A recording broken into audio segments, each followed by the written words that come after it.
I came from a family with a lot of love, but my mum was determined that we stood on our own 2 feet.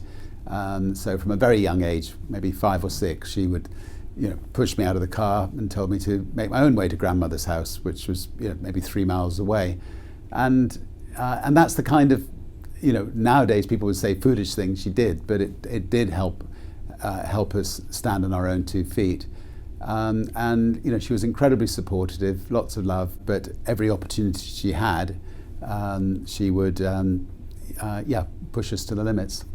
I think she was a very adventurous person herself. I mean, my mother was one of the first air hostesses on a jet airliner just after the Second World War, where they had to put oxygen masks on, when they went above 10,000 feet and so on.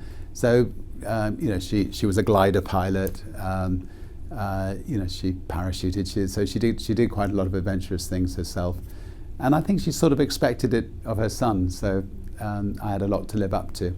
How has your mother taken the way that you've been adventurous in these death-defying ways?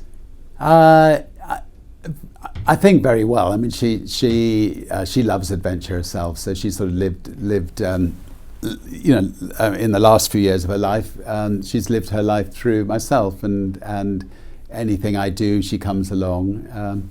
She's now 93. She's still, we just did a 1,500-mile bike ride from north of Italy to south of Italy, and she drove with the grandkids following us, and so it's great that my mother's able to participate in these things.